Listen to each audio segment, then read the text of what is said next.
పొద్దున్నే 6:30 కల్లా ఓటు వేయాలని ప్రజలు రావటం నిజంగా చాలా శుభ పరిణామం. పోలింగ్ ప్రశాంతంగా జరుగుతుంది. పోలింగ్ వైఎస్ఆర్ పార్టీకి అనుకూలంగా ఉంది.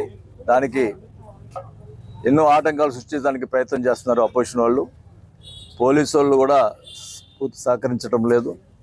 ఎన్ని చేసినా కూడా ప్రజలు వైఎస్ఆర్ పార్టీ పక్కన ఉన్నారు. ఏ పరిస్థితిలో మంచి మేధాతో గెలుస్తామని కూడా తెలియజేసుకుంటా ఉన్నాం. అలాగే రాష్ట్రంలో కూడా గతంలో 150 సీట్లు రావడం జరుగుతుందని కూడా తెలియజేసుకుంటా ఉన్నాం. ఎక్కడ ఎంక్వైరీ చేసినా కూడా వైఎస్ఆర్ సిపి జెండా ఎగరేస్తుందని చెప్పి ప్రతి వాళ్ళు చెప్తా ఉన్నారు. సో గవర్నమెంట్ కూడా వైఎస్ఆర్ సిపి వస్తుంది. వైఎస్ఆర్ మళ్ళా జగన్మోహన్ రెడ్డి గారు ముఖ్యమంత్రి అవుతున్నారని కూడా తెలియజేసుకుంటూ మరి ఓటర్లు మరి ఒంగోలు ప్రజలకి ఎప్పుడు కూడా నేను ధన్యవాదాలు తెలుపుకుంటా ఉన్నా. వాళ్ళు నాకు ఎప్పుడు కూడా 6వసారి నన్ను గెలిపిస్తున్నందుకు కూడా నేను వాళ్ళకి నా ధన్యవాదాలు తెలుపుకుంటాను. మాకు లేడీస్ ఎక్కువ ఫాలోయింగ్ ఉందనేది ప్రజలందరికీ తెలుసు.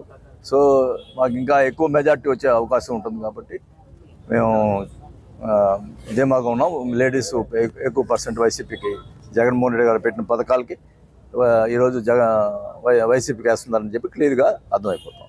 ఏదో బీజేపీ అలయన్స్ అని చెప్పి పోలీసులు ఇప్పుడు ఏదో చేస్తూ ఉన్నారు. వాళ్ళు ఎవరో చేస్తున్నారని అన్ని గుర్తుపెట్టుకుంటాం. సరే పోనీయండి, జరుగుతాయి. మా ప్రజలు ఉన్నారు. మాకు ఎన్ని చేసినా మేము బంపర్ మెజార్టీతో గెలుస్తాం.